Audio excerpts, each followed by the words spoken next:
이 시간 우리에게 주신 하나님의 말씀은 창세기서 50장 15절에서부터 21절까지 말씀입니다.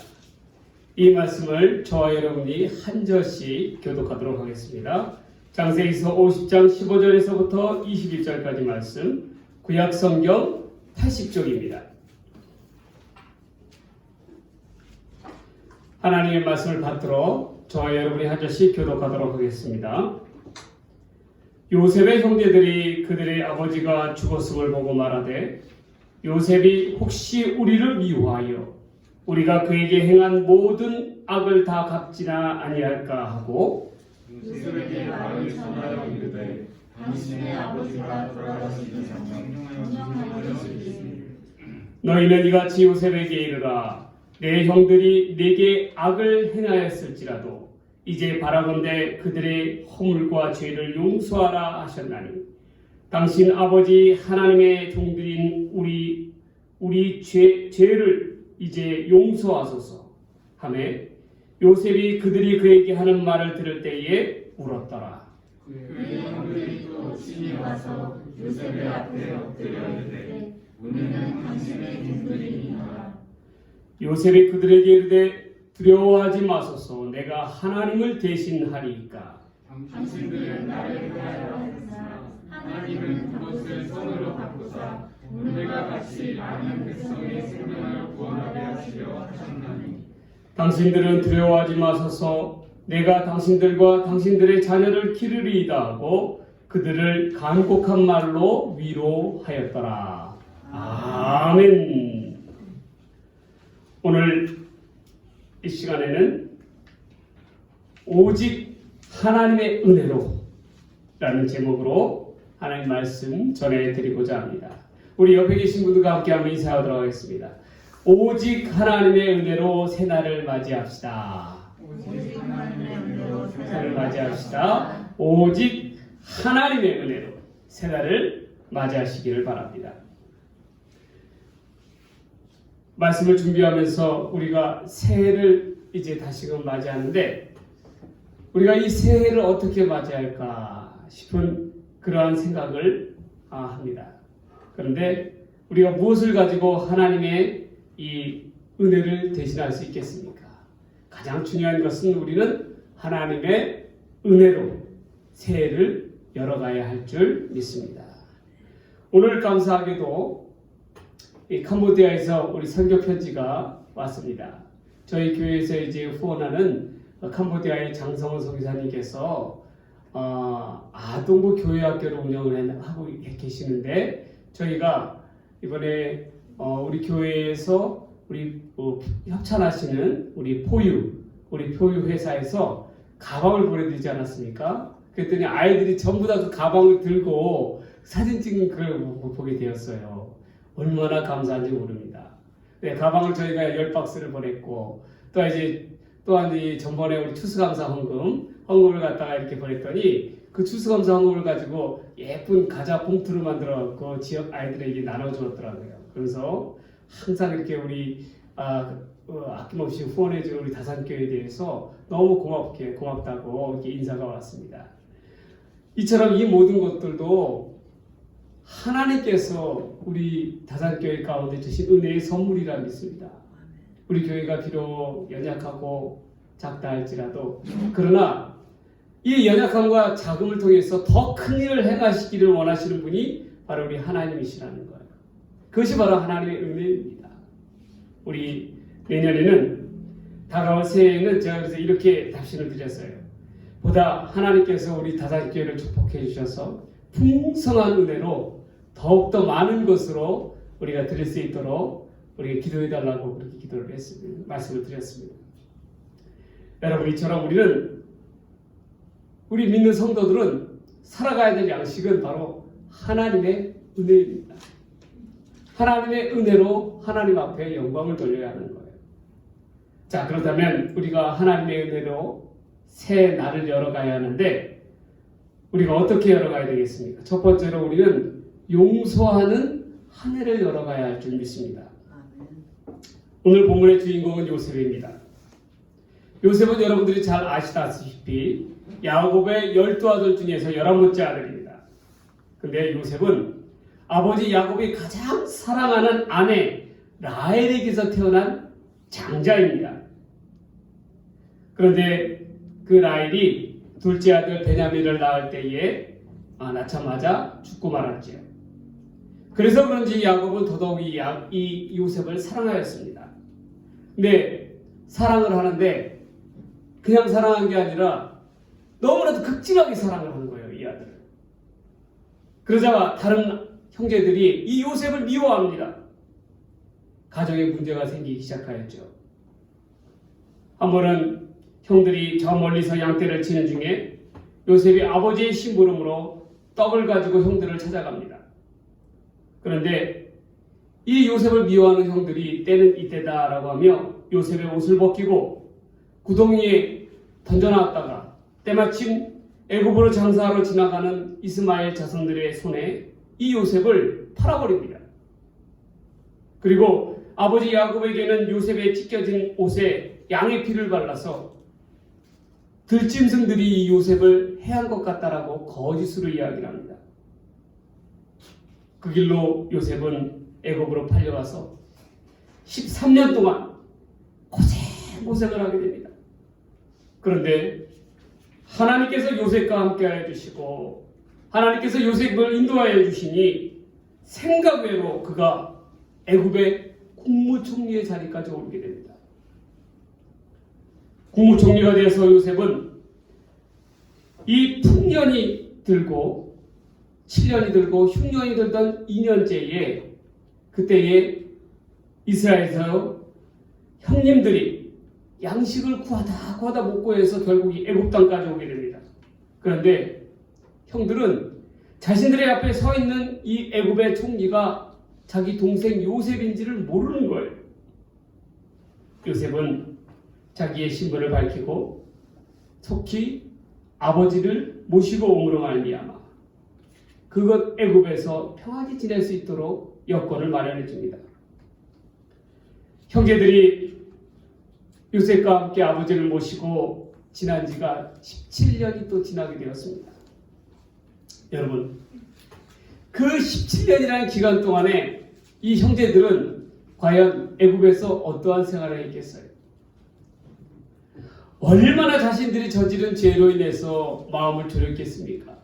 언제 요셉이 마음이 바뀌어서 힘과 권력이 있는 요셉이 마음이 바뀌어서 이 형제들을 옥에다 가둘지도 모른다라는 거예요.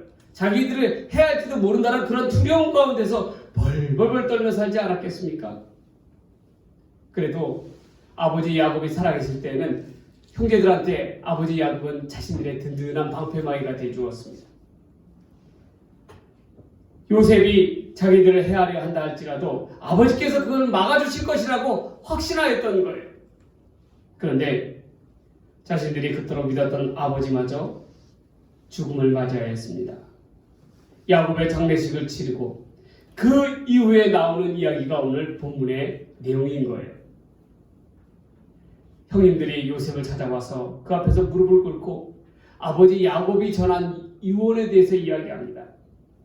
아버지가 세상을 떠날 때에 신당부한 것이 무엇이었냐면 이 요셉에게 내 형들이 악한 짓을 저질렀다 할지라도 용서해 주라고 했다는 거예요. 아버지의 유언, 아버지 야곱의 뜻이 그러하니 우리를 제발 용서해 달라고 요셉에게 간청을 합니다. 그리고 더불어서 자신들은 요셉의 종들이니 요셉 마음대로 하라고 그렇게 말합니다. 이 말은 뭐냐면 자기들이 요셉 앞에서 정말 죽을 죄를 지었다라고 고백하는 것과 마찬가지인 거예요. 그런데 이러한 말을 듣고 있던 요셉이 어떻게 합니까? 이 불안에 떨며 살고 있는 그러한 형들의 모습을 보면서 울면서 형들 앞에서 그들을 용서해 줍니다. 용서하고 또 용서해 준 거예요. 더욱이 아버지의 뜻이니까 아버지께서 용서하라 하신 말씀이 있으시니까 깨끗이 용서를 해 주었다라는 것입니다. 여러분, 이 말씀이 우리에게 주시는 교훈이 무엇입니까? 우리에게 주는 교훈은 바로 우리는 누구나 죄 많은 죄인이에요. 하나님 아버지를 아버지라고 부를 수 없는 그러한 죄 많은 죄인들입니다. 그런데 그러한 죄인들을 하나님께서는 다 용서해 주셨어요. 용서를 해주셔도 그냥 용서해 준 게 아니라 깨끗하게 용서를 해 주셨던 겁니다. 하나님께서는 우리들에게 말씀하여 주십니다. 하나님께서 우리를 용서해 주신 바와 같이 너희들도 이 땅을 살아가면서 어떻게 해요? 너희에게 악을 행한 자들을 향하여 원수와 같은 이들을 향하여 어떻게 하라고요? 용서하고 또 용서해 주라는 거예요. 그것이 하나님 아버지의 뜻이라는 것입니다. 여러분, 요셉이 아버지 야곱의 뜻을 받들어서 형제들을 용서해 주었습니다. 근데 그는 용서를 해주되 어떻게 용서를 해주냐면 그냥 용서를 해준 게 아니에요. 깨끗하게 용서를 해주었다라는 거예요. 마치 없었던 일같이 깨끗이 그 죄가를 지워주었다라는 것입니다. 이렇게 용서를 해줄 수 있는 것은 오직 하나님의 은혜가 아니고서는 용서해 줄 수가 없습니다. 하나님의 은혜가 요셉 가운데 있었기 까닭에 자기를 이 애굽의 총리로 세워주시고 인도하여 주시고 함께하여 주신 하나님의 그 은혜가 있었기 까닭에 요셉은 형제들을 용서해 줄 수 있는 거예요. 비록 형제들이 자기를 팔았다 할지라도. 그것도 그냥 용서를 해준 게 아니라 어떻게 용서를 해줬어요? 눈물로써 용서를 해주었다라는 겁니다. 여러분, 눈물이라는 것은 어떠한 의미가 담겨져 있어요? 눈물은 거짓이 없어요. 눈물에는 참된 용서가 담겨져 있습니다. 내가 죄와 허물을 덮어주겠다는 거예요. 무엇 때문에? 나를 향하신, 나에게 은혜를 베풀어 주신 그 하나님의 한량없는 은혜를 생각하니 내 형제들의 죄를 용서해 주겠다라고 이야기하는 것입니다. 그러니 더 이상 형제들이 요셉 앞에서 두려워하지 말라라는 거예요. 염려하지 말라라는 거예요. 언제 나에게 요셉의 복수의 칼날이 다가올지 그에 대해서 두려워 떨지 말라라는 거예요. 여러분, 이 말은 무엇을 의미하고 있습니까? 바로 용서할 줄 아는 자가 하나님의 은혜를 받은 자입니다. 하나님의 은혜가 있기 까닭에 내가 용서할 수 있는 거예요. 여러분, 그런 까닭에 우리가 나에게 악을 행한 자들, 원수들과 같은 자들을 용서하기를 원한다면 먼저 하나님의 은혜부터 구해야 합니다. 하나님께서 이 죄 많은 저를 용서하여 주신 바와 같이 저도 이 원수와 같은 제 마음을 크도록 힘들게 하고 아프게 한 원수애들 같은 이들을 용서하게 하옵소서라고 기도해야 하는 거예요. 참된 용서는 죄와 허물을 덮어주는 것입니다. 마찬가지로 여러분, 우리가 올 한 해를 무엇보다도 열어감에 있어서 용서를 통한 하나님의 은혜를 전할 수 있는 자들 되기를 원합니다. 비록 원수들이라 할지라도 하나님의 은혜로 말미암아 용서를 베풀 줄 아는 요셉과도 같은 그러한 자들이 되어야 할 줄 믿습니다. 그럴 때 하나님께 진정 은혜를 받은 자라고 이야기할 수가 있는 거예요. 여러분들 혹시 안재선이라는 이름을 들어보셨습니까? 이 안재선이라는 사람은요, 1948년도에 여수 순천에서 그 지역에서 좌익 활동을 하던, 공산주의 활동을 하던 혈기왕성한 청년이었습니다. 여수 순천에서 좌익 군인들에 의해서 국가를 전복하려고 하는 반란이 일어났습니다. 그때에 죄 없이 무수한 양민들이 죽임을 당했습니다. 이때에도 우리가 잘 아는 사랑의 원자탄이라고 하는 그 주인공인 납병 환자 애원들을 이 목회하시는 돌보시는 이 손양원 목사님의 두 아들이 이 좌익의 폭도들에 의해서 끌려가서 죽임을 당했습니다. 순천에서 학교를 다니며 자취생활을 하던 손동인, 손동신 이 두 아들을 죽인 이가 바로 이 안재선이라는 사람이에요. 청년이 이 두 아들들의 시신을 가지고 장례를 치르면서 장례식 날 손양원 목사님은 마음속으로 큰 결심을 하게 됩니다. 바로 자기 아들들을 죽인 이 원수 안재선이를 미워하지 않고 반드시 회개시켜서 하나님 앞에서 회개시켜서 양아들로 삼겠다고 그러한 다짐을 했다는 거예요. 그 즉시 그는 경찰서에 자신의 딸을 보내서 이 의지를 전하게 합니다.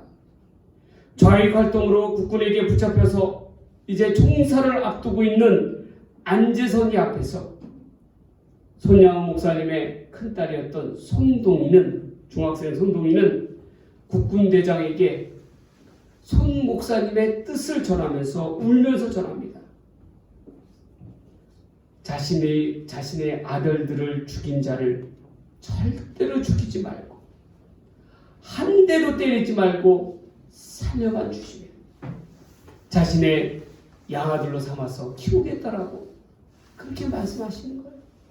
이에 그 자리에 있었던 국군대장도 이 안재선도 그 모두가 그 자리에서 큰 충격을 받습니다.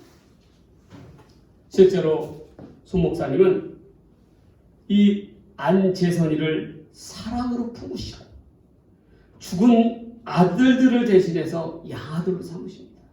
그리고 부흥회를 가든 어디를 가든 이 아들을 꼭 챙기면서 같이 다니셨어요.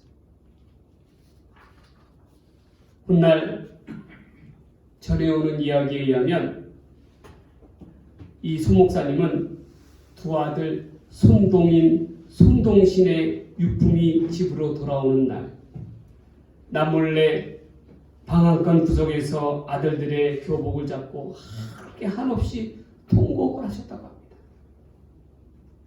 그러면서 손 목사님은 하나님 앞에서 이렇게 기도했다라는 거예요.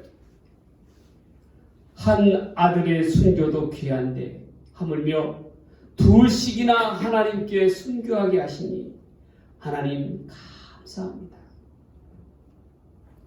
참으로 우리 손 목사님은 죽음보다도 더 강한 사랑과 용서를 베푸셨어요. 여러분, 어떻게 목사님은 그토록 아름다운 용서와 사랑의 유산을 우리들에게 남길 수가 있었을까요? 그것은 바로 손 목사님 자신을 향한 하나님의 사랑과 은혜였습니다. 하나님의 은혜를 통해서 원수를 품을 수 있는 큰 용서를 이루어내신 거예요. 허물 많고 죄 많은 자신을 용서해 주신 그 하나님의 사랑과 은혜에 보답하고자 자신도 용서와 사랑으로서 하나님의 은혜를 세상 가운데 베푸신 것입니다. 손 목사님은 나중에 공산군이 밀려옴으로 인해서 피난을 가라고 하는 교인들의 권유를 마다하고 결국 교회에서 기도 중에 인민군들에게 붙잡혀서 순교를 하셨습니다. 목사님의 시신 앞에서 가장 서럽게 통곡한 이가 있었는데 그가 누구였냐면 바로 이 안재선이었어요. 죄 많은 자신을 살리시고 자신을 대신해서 아버지가 죽으셨다라고 통곡을 하였습니다. 장례식 내내 죽은 아들들을 대신해서 이 양아들 안재선이가 상주 노릇을 했습니다. 하나님 아버지와 손 목사님 앞에서 이 안재선이는 진실한 회개를 하였다라는 거예요. 그가 훗날 나중에 병으로 임종을 하면서 가족들 앞에 이와 같은 고백을 했습니다. 자신이 죽어서 천국에 가면 우리 손 목사님의 두 아들 동인이와 동신이 앞에서 무릎을 꿇고 자기가 눈물로써 용서를 구하겠다라고 그렇게 이야기했습니다. 여러분, 무엇이 이토록 아름다운 용서와 화해를 이끌어냈습니까? 무엇이 우리에게 사랑의 큰 빛을 남겨주셨습니까? 바로 하나님의 은혜였습니다. 하나님의 은혜만이 사람을 변화시키는 거예요. 여러분, 때로는 우리도요, 세상을 살아가다 보면 우리에게 해악을 끼친 이만 생각하면 어떻게 해요? 울분이 터져나와요. 울분이. 생각하면 생각할수록 피가 거꾸로 솟는다는 말이 맞아요. 그런데 하나님께서는 우리에게 말씀하십니다. 그러한 원수조차도 용서하며 사랑하라는 것이에요. 그게 바로 하나님으로부터 은혜를 받은 요셉과도 같이 용서하는 사람의 은혜의 몫이라는 것입니다. 여러분, 다가올 새해에는요, 우리가 해묵은 악연의 사슬을 끊고 하나님께서 주시는 은혜로 말미암아 용서와 화해의 장을 여시는 저와 여러분들의 삶이 되시기를 주님의 이름으로 간절히 축원합니다. 축원드립니다. 두 번째로, 우리는 어떠한 은혜의 해를 맞아야 되겠습니까? 믿음으로 세워지는 은혜의 해를 맞아야 할 줄 믿습니다. 믿음으로 세워지는 은혜의 해입니다. 한참 부모로부터 사랑을 받아야 할 이 17살의 나이에 요셉은 애굽으로 끌려갔습니다. 그것도 억울하게 13년간 종살이를 하고 감옥에 갇히기도 합니다. 그러한 요셉을 하나님은 들어 쓰셔서 30살에 애굽의 총리로 삼으셨습니다. 모든 악을 손으로 바꾸시는 하나님의 섭리였던 것이에요. 요셉은 종살이로 팔려가는 불행 중에서도, 종살이를 하면서 고생하면서도, 또한 억울한 누명을 쓴 감옥 생활을 하면서도 그 어느 때에도 하나님을 향해서 불평하지 않았습니다. 어떤 상황 가운데서도 최선을 다하며 성실하게 행하였다는 거예요. 그 어떤 불행도 재난도 이해하지 못할 고난이 닥친다 할지라도 오히려 이것을 하나님께서 주시는 축복으로 알고 하나님 앞으로 더더욱 의지하며 나아가는 믿음의 사람 요셉이었다는 것입니다. 불행 중에서도 하나님의 축복을 바라다보는 믿음의 눈이 요셉으로 하여금 하나님의 은혜를 바라다보게 하였다는 거예요.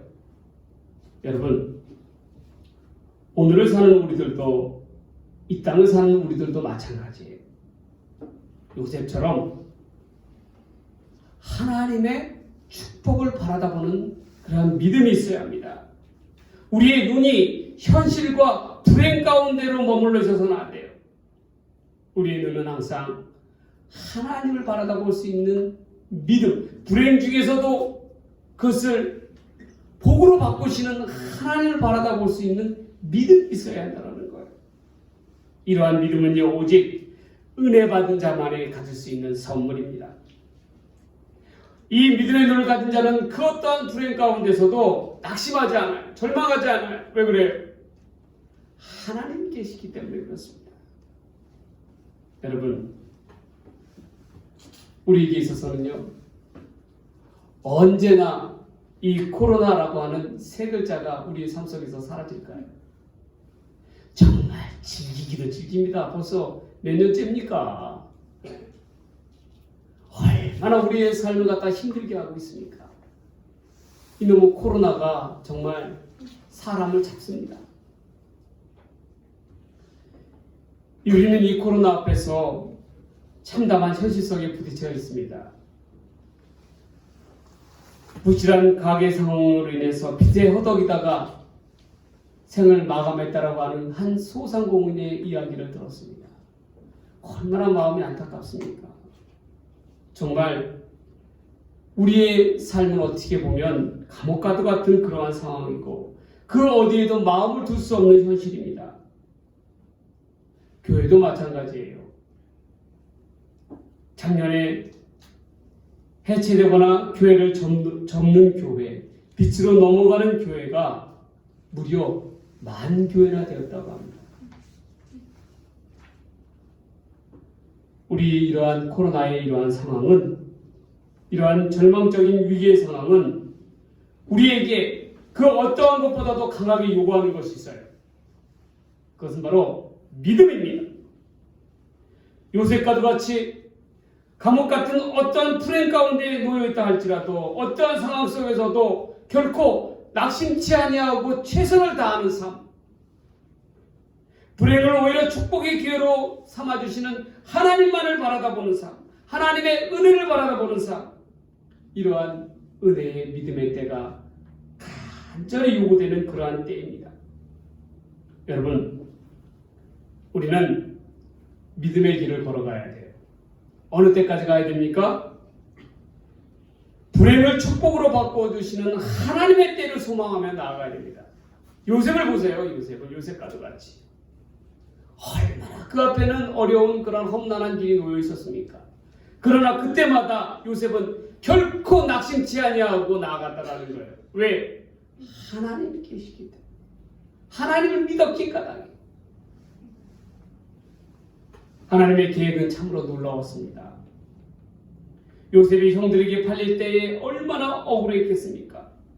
보드라갈의 장군의 집에서 종살이 할 때 도저히 희망이 보이지 않았습니다.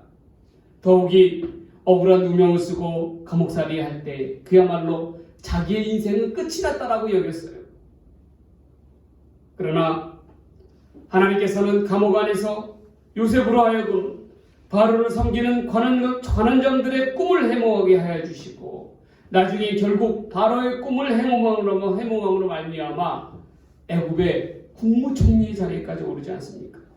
그리고 국무총리 중에서 7년 풍년과 7년 흉년을 하나님이 주신 지혜로 잘 견뎌가면서 많은 생명들을 구원하는 그러한 사람이 되지 않습니까?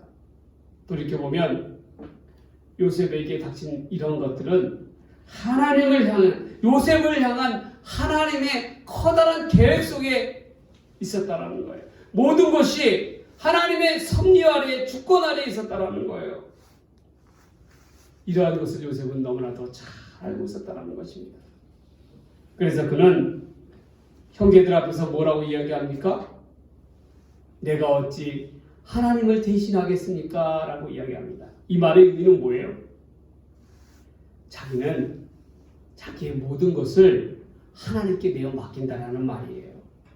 이 모든 것이 하나님께서 주권 아래에 이루어진 섭리이기 까닭에 자기를 책임져 주신 하나님께 모든 것을 내어 맡긴다는 거예요. 심지어 원수 갚는 것조차도 자기가 하는 것이 아니라 누가 하셔요? 하나님께서 하심을 고백하는 것입니다. 이는 하나님을 향한 절대적인 믿음으로 나아가는 요셉을 볼 수가 있습니다. 여러분, 우리도 그와 같아야 된다는 거예요. 우리에게 정말 믿음이 있습니까? 굳건한 믿음이 있습니까? 그러면 오늘의 이 현실 가운데 결코 좌절하고 절망해서는 안 된다는 거예요. 하나님께서는 악을 오히려 선으로 바꾸어 주시는 하나님이시라는 것을 믿어야 한다는 것입니다. 신실한 하나님이시라는 걸 믿어야 된다는 거예요. 여러분, 중요한 것은 바로 이것입니다. 무엇이냐면 하나님 앞에 내려놓을 줄 알아야 한다는 거예요. 내가 하는 것 아무것도 없어요. 여러분, 한번 돌이켜보세요. 여러분들이 이 나이 때까지 내가 뭐 잘나서 내가 능력이 있어서 이 자리에 오신 것 같다라고 생각하십니까? 절대로 아니에요. 하나님께서 인도하여 주셨기 때문에 그렇습니다. 그러한 까닭에 우리가 이 자리에 설 수가 있는 것이에요. 그거를 깨달아야 합니다. 때로는 우리는요, 자기 자신들에 대해서, 자기의 주어진 현실의 상황에 대해서 비하하는 경우가 너무 많아요. 내가 뭐 그러면 그렇지, 나 같은 게 뭘 할 수 있겠느냐 라고 그렇게 자기를 과소평가하는 경우가 많습니다. 어리석게도 어떤 이들은 극단적으로 자포자기하는 삶을 살아가는 이들도 있어요. 그런데 여러분, 우리가 분명히 깨달아야 할 것이 있어요. 요셉과도 같이 하나님께서 우리 삶 속에서 함께 하시는 한, 내가 아닌 하나님께서 내 삶을 주관하고 계신다는 것을 믿는 한, 요셉을 향한 하나님의 놀라운 계획이 있듯이 우리에게도 하나님께서는 놀라운 계획으로 이끌어 주신다는 것을 믿어야 한다는 것입니다. 우리 다산교회도 마찬가지예요. 여러분의 가정도 마찬가지예요. 여러분의 자녀도 마찬가지예요. 하나님께서 하십니다. 내가 하는 게 아니에요. 내가 하는 게 아니야. 내 능력으로 하는 게 아니에요. 하나님께서 하시는 거예요. 요셉을 보세요. 요셉이 하지 않았어요. 모든 것을 하나님께서 하셨어요. 그것을 알아야 합니다. 우리는 하나님께서 우리 삶 속에서 하나님을 인정하며 나아가면 우리의 삶은 분명하게 소망이 있다는 것을 우리가 깨달아야 할 줄 믿습니다. 사람을 세워가고 믿음으로 이끌어 가시는 이는 오직 하나님의 은혜입니다. 여러분, 무엇보다도 우리가 새로운 한 해를 열어감에 있어서 요셉처럼 하나님을 인정하고 하나님의 은혜를 따라 굳건한 믿음으로 소망으로 나아가는 저와 여러분의 삶이 되기를 주의 이름으로 간절히 축원합니다. 축원드립니다. 마지막 세 번째로 우리가 어떠한 은혜의 해를 열어야 할까요? 바로 책임을 다하는 은혜의 해를 열어야 할 줄 믿습니다. 특별히 여러분, 우리가 살아가면서 말에 대한 책임을 해야 한다는 거예요. 말에 대한 책임. 어떠한 말입니까? 자기가 내뱉은 말에 대한 책임을 져야 한다는 거예요. 요셉은 복수에 대한 두려움으로 떨고 있는 형제들 앞에서 이와 같이 이야기합니다. 모든 것이 하나님의 섭리 아래에 있는 것이고 악을 손으로 바꾸신 이도 하나님이신 까닭에 더 이상 당신들은 나를 두려워하지 말라라는 거예요. 여러분, 요셉도 사람입니다. 왜 형제들에 향한 미움이 없었겠고 복수가 없었겠습니까?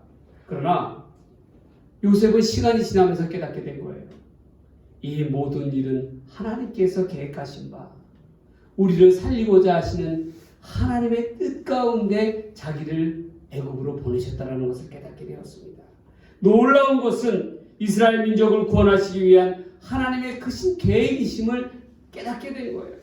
그러니까 요셉은 형제들에게 떳떳하게 밝힙니다. 자기의 진심 어린 용서와 함께 더불어서 앞으로 자기들의 이 형제들의 자녀들까지 자기가 돌보겠다라고 그렇게 이야기합니다. 이는 전적으로 리더로서, 이 한 가문을 이끌어가는 리더로서, 힘 있는 자로서 내디딜 수 있는 그러한 용기의 말이라는 거예요. 책임을 다하겠다라는 것입니다. 용서에 대한 책임, 위로에 대한 책임, 형제들을 향하여 끝까지 책임을 지겠다라고 하는 요셉의 그러한 말이에요. 여러분, 요셉은 아버지의 죽음을 맞이했다 할지라도 형제들에 대한 책임을 게을리하지 않았습니다. 전과도 같이 자기가 힘이 있는 한 형들을 비롯해서 그 형들의 자녀들까지 자기가 양육자와 보호자의 역할을 하겠다라고 이야기하는 거예요. 여러분, 얼마나 책임 있는 자의 모습입니까? 비록 강자라 할지라도 약자에 대한 배려와 책임을 다하겠다라는 거예요. 부자가 가난한 자에 대한 책임을 다하겠다라는 것입니다.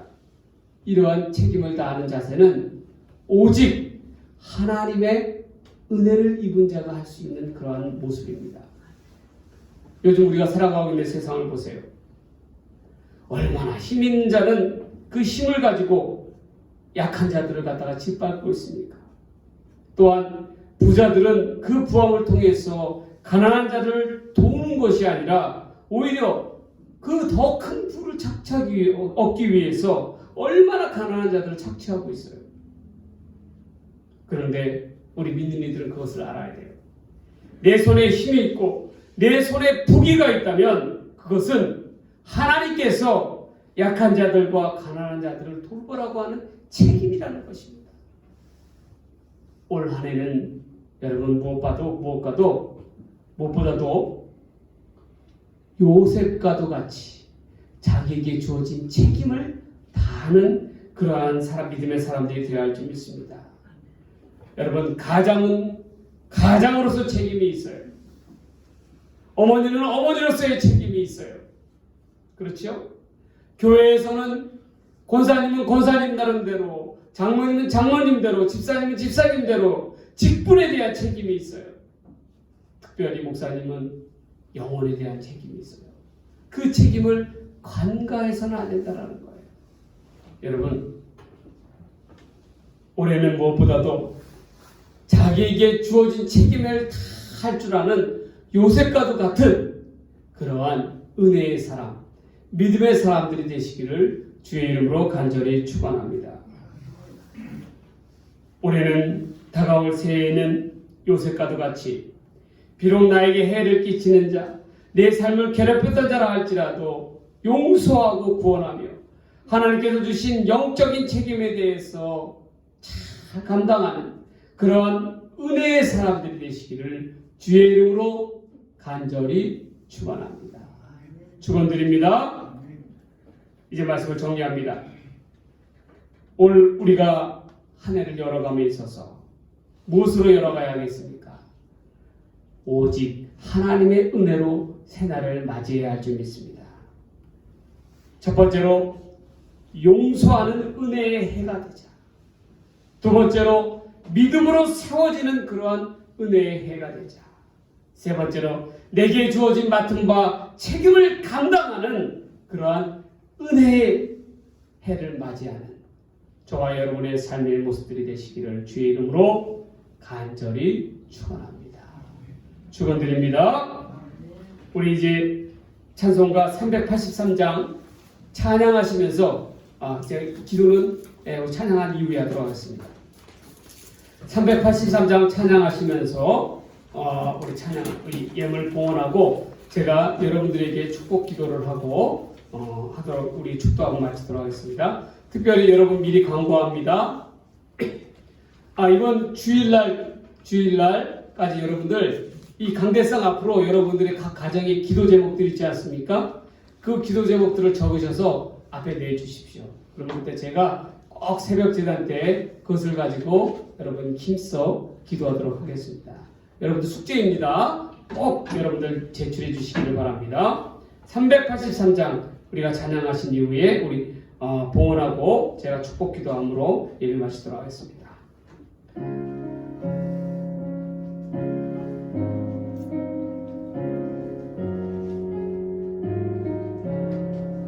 눈을 들어 산을 보니 어디서 오나 천지 지은 주 하나님 나를 도와주시네. 나의 발이 실족 참게 주가 깨어 지키며 택한 백성 항상 지켜 길이 보호하시네. 도우시는 하나님이 내게 그늘 되시니 낮의 해와 밤의 달이 너를 삼지 않겠네. 내게 화를 주 주지 않고 오늘 보하시며